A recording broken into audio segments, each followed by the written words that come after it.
Hi friends, welcome to my YouTube channel. ఈ video నందు దీర్ఘగణం సంబంధించినటువంటి సమస్యలు వివిధ పోటీ పరీక్షల నందు ఏ విధంగా రావడం జరిగింది, మరి ఏ విధంగా రావడానికి అవకాశం ఉంది, వాటి యొక్క సాధనలను ఏ విధంగా తెలుసుకోవచ్చు ఈ వీడియో నందు నేర్చుకుందాం. ముందుగా దీర్ఘగణము అనగా ప్రక్కతలాలు దీర్ఘ చతురస్రాలుగా ఉంటూ భూమి మరియు పైతలము కూడా దీర్ఘ చతురస్రాకారంలో ఉన్నటువంటి 3 డైమెన్షనల్ ఫిగర్ను మనం దీర్ఘగణంగా తీసుకుంటాం. మరి దీర్ఘగణం అనేది కూడా పట్టకంలోనే ఒక భాగము. మరి ఇక్కడ చూసినట్టయితే పొడవు ఎల్ అనుకుంటాం, వెడల్పు బి అనుకుంటాం, ఎత్తు హెచ్ అనుకుంటాం. దీర్ఘగణం యొక్క ఎత్తు హెచ్ అనుకుంటాం. మరి భూ వైశాల్యము పొడవు ఇంటూ వెడల్పు కాబట్టి ఎల్బి అవుతుంది. ఇది దీర్ఘగణం యొక్క భూమి వైశాల్యము ఎల్ ఇంటూ బి. అలాగే ప్రక్కతల వైశాల్యం అన్నట్లయితే మరి 4 ప్రక్కతలాలు ఉంటాయి. వాటి యొక్క వైశాల్యాల మొత్తము 2h into L plus B అనగా భూ చుట్టుకొలత ఇంటూ ఎత్తు. భూమి చుట్టుకొలత దీర్ఘచతురస్రం యొక్క భూమి చుట్టుకొలత 2 into L plus B into H, దాన్ని 2h ఇంటూ ఎల్ ప్లస్ బిగా రాస్తాం. అలాగే సంపూర్ణతల వైశాల్యం అనగా ప్రక్కతల వైశాల్యము ప్లస్ భూతలము పైతలం యొక్క వైశాల్యాల మొత్తము 2 into LB plus BH plus LH అవుతుంది. ఇది దీర్ఘగణం యొక్క సంపూర్ణతల వైశాల్యం, టోటల్ సర్ఫేస్ ఏరియా అంటాం. అలాగే దీన్ని మనకి లాటరల్ సర్ఫేస్ ఏరియా అంటాం. దీనేమో బేస్ ఏరియా అంటాం. భూ వైశాల్యాన్ని బేస్ ఏరియా అని ఇస్తాం. దీర్ఘగణం యొక్క ఘనపరిమాణం అనగా భూ వైశాల్యం ఇంటూ ఎత్తు. So volume is equal to భూ వైశాల్యం ఇంటూ ఎత్తు. దాన్ని భూ వైశాల్యం అంటే పొడవు ఇంటూ వెడల్పు కాబట్టి ఎల్ ఇంటూ బి ఇంటూ హెచ్గా తీసుకుంటాం. అలాగే గది యొక్క 4 గోడల వైశాల్యం అనగా ప్రక్కతల వైశాల్యాన్ని గది యొక్క 4 గోడల వైశాల్యంగా తీసుకుంటాం. 2h into L plus B. మనకి ఈ గది యొక్క 4 గోడల వైశాల్యానికి సంబంధించి కూడా క్వశ్చన్స్ ఇవ్వడం జరుగుతుంది. So 2h into L plus B ప్రక్కతల వైశాల్య సూత్రమే గది యొక్క 4 గోడల యొక్క వైశాల్యము అవుతుంది. నెక్స్ట్ ఇది అలాగే దీర్ఘగణం లోపల కర్ణము అనగా దీర్ఘగణాకృతిలో ఉన్నటువంటి ఒక అట్ట డబ్బాలో కావచ్చు, లేదంటే ఒక రూమ్లో కావచ్చు, ఉంచగలిగినటువంటి గరిష్ట కర్ర పొడవు, గరిష్టంగా ఉన్నటువంటి కర్ర పొడవు ఎంత అంటే అదే మనకేమవుతుందంటే ఈ విధంగా ఈ కారణం నుంచి ఈ కిందికి ఉన్నటువంటి ఈ మూల అవుతుంది. ఇదే కర్ణం అవుతుంది. మరి కర్ణం యొక్క పొడుగు సూత్రము √L² plus B² plus H². ఇది కర్ణం ఆ రూమ్లో ఉంచగలిగినటువంటి గరిష్ట కర్ణం పొడవు లేదా గరిష్ట కర్ర పొడవు D = √L² plus B² plus H². ఈ సూత్రాలను ఉపయోగించుకొని మనము ఈ యొక్క దీర్ఘగణానికి సంబంధించినటువంటి సమస్యలను సాల్వ్ చేయడం జరుగుతుంది. మరి మొదటి సమస్య గమనించండి ఒకసారి స్క్రీన్పై. గణం యొక్క పొడవు వెడల్పు ఎత్తులు వరుసగా 15 సెంటీమీటర్లు, 12 సెంటీమీటర్లు, 10 సెంటీమీటర్లు అయినట్టయితే దాని సంపూర్ణతల వైశాల్యం చదరపు సెంటీమీటర్లలో ఎంత? దీర్ఘగణం యొక్క పొడవు ఇచ్చిండు, వెడల్పు ఇచ్చిండు, ఎత్తు ఇచ్చిండు. సో పొడవు 15 సెంటీమీటర్లు, వెడల్పు 12 సెంటీమీటర్లు, ఎత్తు 10 సెంటీమీటర్లు ఇచ్చిండు. మనకు అడిగింది సంపూర్ణతల వైశాల్యం, టోటల్ సర్ఫేస్ ఏరియా అంటాం. మరి సంపూర్ణతల వైశాల్యం సూత్రము 2 into LB plus BH plus LH. ఈ సూత్రం ప్రకారం 2 ఇంటూ ఎల్ ఇంటూ బి అనగా 15 ఇంటూ 12 180 అవుతుంది. అలాగే బి ఇంటూ హెచ్ 12 10ల 120 plus L into H 15 into 10 150.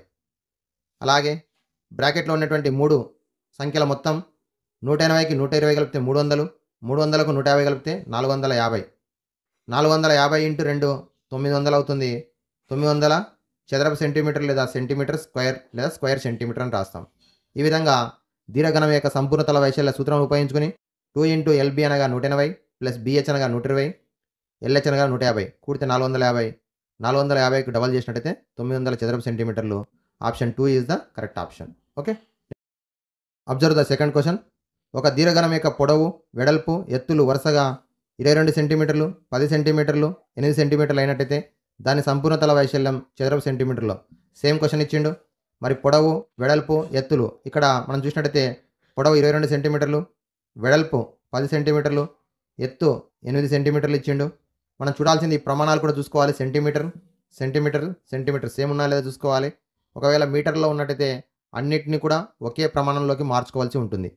Next ఇది సంపూర్ణతల వైశాల్యం, total surface area is equal to 2 into LB plus BH plus LH లేదా HL. 2 into L into B 22 10ల 220 plus B into H 10 8ల 80 plus L into H 8 22ల 176 కూడితే 220 plus 80 300. 300కు 176 కూడితే 476. 476ను into చేసినట్టయితే 952 చదరపు సెంటీమీటర్లు. So option 1 is the correct option. Okay. ఈ విధంగా దీర్ఘగణం యొక్క పొడవు, వెడల్పు, ఎత్తులు 3 ఇచ్చినప్పుడు సంపూర్ణ తలం ఏ విధంగా తెలుసుకోవచ్చో నేర్చుకున్నాం. నెక్స్ట్ మరొక క్వశ్చన్ చూద్దాం. పొడవులు 5:4 నిష్పత్తిలో, వెడల్పులు 2:3 నిష్పత్తిలో గల 2 దీర్ఘగణాల యొక్క ఘనపరిమాణాలు సమానమైనట్టయితే వాటి ఎత్తుల యొక్క నిష్పత్తి ఎంత? సో దీర్ఘగణం యొక్క ఘనపరిమాణానికి సూత్రం V L × B × H. మరి పొడవులు ఏ నిష్పత్తిలో ఉన్నాయి అంటే 5:4 అనగా 5A 4A అనుకుందాం. అలాగే వెడల్పులేమో 2A 2B 3B అనుకుందాం.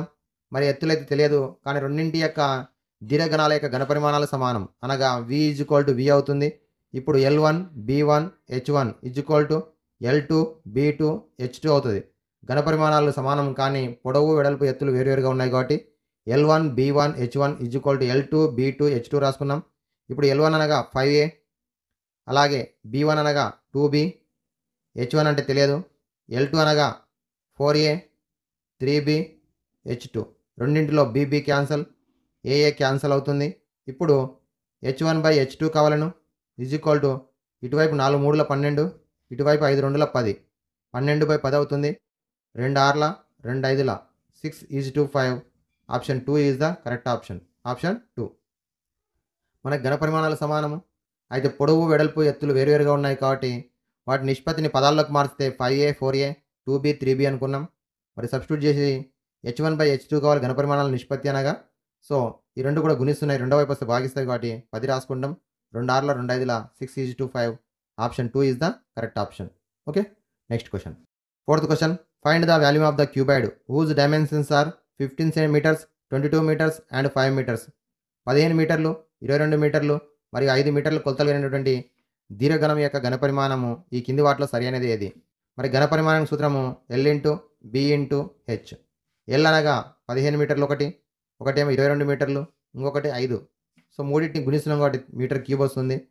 మరి 22 5ల 110, 110 × 15, 15 0 0, 15 ఎక్కం 15, 15 1 15, క్యారీ కూడితే 16, 1650 metre cube. So option 2 is the correct option. 1650 ఘనపు మీటర్లు లేదా మీటర్ క్యూబ్ లేదా క్యూబిక్ మీటర్ అని రాస్తాం. ఈ విధంగా దీర్ఘగణం యొక్క ఘనపరిమాణం ఉండగా పొడవు ఇంటూ వెడల్పు ఇంటూ ఎత్తు అవుతుంది. నెక్స్ట్ మరొక చూద్దాం. Next question. The volume of the cuboid is 4800 centimetre cube. Volume of cuboid is equal to given 4800 centimetre cube. If the height of the cube, this cuboid is 20 meters, height is given 20 centimeters, then what will be the area of the base of cuboid? దీర్ఘగణం యొక్క ఘనపరిమాణం 4800 ఘనపు సెంటీమీటర్లు, మరి దీర్ఘగణం యొక్క ఎత్తు 20 సెంటీమీటర్లు అయిన దీర్ఘగణం యొక్క భూవైశాల్యం ఎంత? So ఘనపరిమాణం సూత్రము V L × B × H.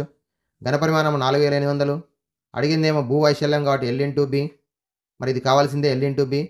H అంటే 20 మీటర్లు ఇచ్చిండు, 20 సెంటీమీటర్లు ఇచ్చిండు, 20 గుణిస్తుంది, రెండో వైపు ఏమవుతుంది భాగిస్తుంది. So L × B is equal to 4800/20. So 10 టేబుల్లో క్యాన్సల్, 2 × 240. So 240 centimetre square. ఇక్కడ వైశాల్యం కాబట్టి 240 centimetre square. Option 2 is the correct option. Option 2.